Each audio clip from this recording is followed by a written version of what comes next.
Friends, ఎవరైతే TSPSC, APPSC and ఏపీడిఎస్సికి సంబంధించి related ఎగ్జామ్స్కి ప్రిపేర్ అవుతున్న వాళ్ళ క్యాండిడేట్స్ ఎవరైతే ఉన్నారో వాళ్ళకి ఒక 3 అప్డేట్స్ వచ్చాయండి. ఆ 3 అప్డేట్స్ నేను ఈ వీడియోలో ఎక్స్ప్లెయిన్ చేస్తాను. తక్కువ టైంలోనే మీకు ఇన్ఫర్మేషన్ పాస్ చేస్తాను.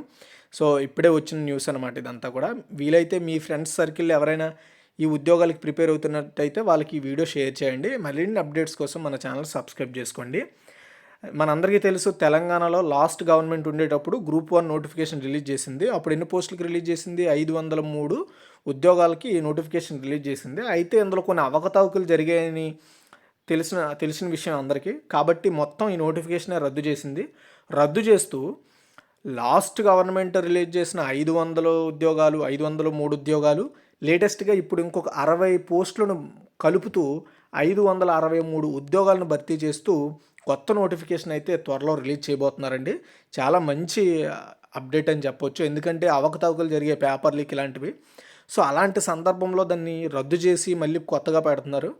ఇది ఆల్రెడీ క్వాలిఫై అయిన వాళ్ళు కొంచెం ఇది ఇబ్బంది అవ్వచ్చు. బట్ ఏదైనా సరే మీరు టాస్క్ ఫేస్ చేయాల్సింది. ఎందుకంటే మన ఇండియాలో ఎలా అంటే ఏంటంటే 10 మంది నష్టపోయినా పర్లేదు, 10 మంది బాగుపడినా పర్లేదు, కానీ ఒక్కరు కూడా నష్టపోకూడదు. అది మెయిన్. ఒక్కరు కూడా నష్టపోకూడదనే ఉద్దేశంతో ఈ చర్య తీసుకుంటున్నారు. కొంచెం bad news and good news కూడా. నెక్స్ట్ చూసుకుంటే మనకి ఏపీపీఎస్సికి సంబంధించిన గ్రూప్ 2 ఏదైతే ప్రిలిమినరీ ఎగ్జామ్స్ ఉందో అది మనకి కరెక్ట్గా అదే టైంలో ఎస్బీఐ క్లర్క్ పోస్టుకు కూడా మనకి రాత పరీక్ష ఉందండి, ఫిబ్రవరి 25. కాబట్టి సో ఈ ఏదైతే ఏపీపీఎస్సి ఉందో ఎస్బీఐకి ఒక లేఖ రాసింది. ఏంటి, ఇలా మేము ఫిబ్రవరి 25నే మా ఎగ్జామ్ కూడా ఉంది, కొంచెం మీరు షెడ్యూల్ చేంజ్ చేసుకోండి నెక్స్ట్కి అని లేఖ అయితే రాశారు. బట్ అది ఏం జరుగుతుందో ఇంకా చూడాల్సి ఉంది.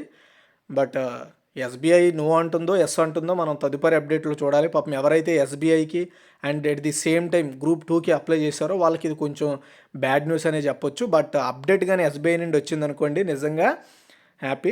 నాకు తెలిసి ఏపీపీఎస్ అయితే డేట్ చేంజ్ చేసే ఛాన్స్ అయితే లేదు. ఎందుకంటే వీళ్ళే వాళ్ళని రిక్వెస్ట్ చేశారు కాబట్టి. అఫ్కోర్స్ మనకి ఏపీపీఎస్సికి ఇది చాలా టఫ్ టైం అనే ఉద్దేశంతో ఎస్బీఐని అయితే రిక్వెస్ట్ చేసింది. ఆ లెటర్ అప్డేట్ ఫ్యూచర్లో వచ్చే ఛాన్స్ ఉంటుంది, ఎర్లీగా కూడా వస్తుంది. ఎందుకంటే టైం అనేది చాలా తక్కువ ఉంది కాబట్టి. సో ఎవరైతే 2 పోస్టులకు ఈ 2 ఉద్యోగాలకు అప్లై చేశారో మీరు ఏం భయపడకండి. గవర్నమెంట్ అదే ఎస్బీఐ కానీ ఏపీపీఎస్సి కానీ ఏదైనా సరైన నిర్ణయం తీసుకునే అవకాశం ఉంటుంది. అయితే మనందరికీ తెలుసు, డిఎస్సికి సంబంధించి అప్డేట్ వచ్చింది. ఈ నోటిఫికేషన్ మీద హైకోర్టులో అయితే విచారణ అయితే జరిగింది. ఆ విచారణ అప్డేట్ నేను మీకు ఇక్కడ ఎక్స్ప్లెయిన్ చేస్తాను. సో రాష్ట్ర ప్రభుత్వం రిలీజ్ చేసిన డిఎస్సి నోటిఫికేషన్పై ఏదైతే పిటిషన్ వేశారో సో దాన్ని ఆంధ్రప్రదేశ్ హైకోర్టు ఈరోజు విచారణ చేసింది. ఎస్జిటి పోస్టులను బీఏడీ అభ్యర్థులను అనుమతించడం సుప్రీంకోర్టు నిబంధనలకు వ్యతిరేకమని పిటిషనర్ తరపు న్యాయవాది జడ శ్రవణ్ కుమార్ వాదనలు వినిపించారండి. అర్థమైంది. ఎస్జిటి పోస్టులకి బీఎడ్ చదివిన అభ్యర్థులు ఎవరైతే ఉన్నారో సో వాళ్ళు దీనికి అప్లై చేయడం అనేది సుప్రీంకోర్టు నిబంధనలకి యాంటీ అని చెప్తున్నారు ఆయన. అయితే బీఎడ్ అభ్యర్థులకు అనుమతించడం వల్ల 10 లక్షల మంది డిఎడ్ అభ్యర్థులు ఎవరైతే ఉన్నారో వాళ్ళు నష్టపోతారంట. సుప్రీంకోర్టు నిబంధనలకు వ్యతిరేకంగా రాష్ట్ర ప్రభుత్వం నియామక ప్రక్రియ చేపట్టిందని పిటిషనర్ తరపు న్యాయవాది కోర్టుకి చెప్పారు. సుప్రీం తీర్పు దేశవ్యాప్తంగా అమలు కావాలి కదా అని హైకోర్టు ధర్మాసనం ప్రభుత్వం తరపు న్యాయవాదిని ప్రశ్నించింది. అంటే దీన్ని బట్టి మీకు ఏమర్థమవుతుంది? ఇన్ కేసు బీఎడ్ అభ్యర్థులు ఎవరైతే ఉన్నారో ఈ డిఎస్సిలో ఎస్జిటి పోస్టులకి అప్లై చేసుకోవడానికి అవకాశం కోల్పోయే ఛాన్స్ అయితే ఉంది. బట్ ఇంకా విచారణ అయితే కొనసాగుతుంది. ఏం జరుగుతుందో చూడాలి. బట్ ఏదైనా మంచిగా జరగాలి. ఎందుకంటే మనం అందరం అనుకుంటాం సో డిఎడ్ చదివినవాడు బీఎడ్ కూడా చదువుతారు కాబట్టి వాళ్ళు అర్థం చేసుకోండి. మీరు బీఎడ్లో ఉండేవాళ్ళు డిఎడ్లో ఎలాంటి కాన్సిక్వెన్సెస్ ఉంటాయనేది మనం అర్థం చేసుకోవాలి. మనకు తగ్గట్టు పోస్టులు మనం దరఖాస్తు చేసుకోవాలి, మన క్వాలిఫికేషన్కి తగ్గట్టుగా.